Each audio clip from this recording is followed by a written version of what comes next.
ابن مرزوق بیان کرتے ہیں کہ ایک جزیرۂ شکر کے مسلمان کو دشمنوں نے قید کر لیا اور اس کے ہاتھ پاؤں لوہے کی زنجیروں سے باندھ کر قید خانے میں ڈال دیا، اور اس مسلمان نے حضور صلی اللہ تعالی علیہ وسلم کا نام لے کر فریاد کی اور زور سے کہنے لگا، یا رسول اللہ! یہ نعرہ سن کر کافر بولے، اپنے رسول سے کہو وہ تمہیں اس قید سے چھڑائیں۔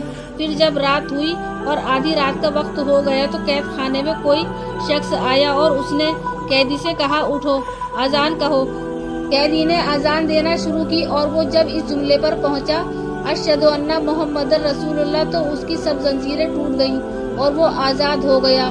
پھر اس کے سامنے ایک باغ حاضر ہو گیا اور وہ اس باغ سے ہوتا ہوا باہر آ گیا۔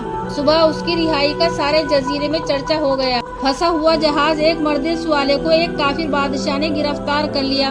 وہ فرماتے ہیں اس بادشاہ کا ایک بہت بڑا جہاز دریا میں پھنس گیا تھا، جو بڑی کوشش کے باوجود دریا سے نکل نہ سکا۔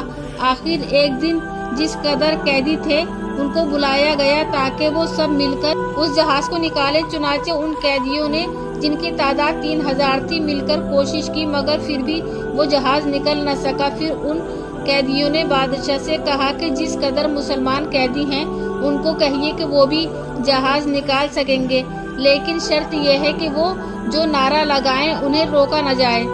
بادشاہ نے یہ بات تسلیم کر لی اور سب مسلمان قیدیوں کو رہا کر کے کہا کہ تم اپنی مرضی کے مطابق جو نعرہ لگانا چاہو لگاؤ اور اس جہاز کو نکالو۔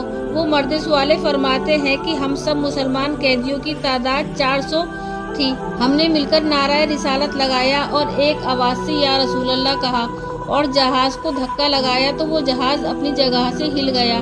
پھر ہم نے یہ نعرہ لگاتے ہوئے اسے رکنے نہیں دیا حتیٰ کہ اسے باہر نکال دیا۔ نعرہ رسالت مسلمانوں کا محبوب نعرہ ہے اور مسلمانوں نے اسے ہمیشہ اپنائے رکھا، اور اس نام پاک سے بڑے بڑے مشکل کام حل ہو جاتے ہیں۔ پھر جو شخص اس نعرے کی مخالفت کرے کس قدر بے خبر ہے۔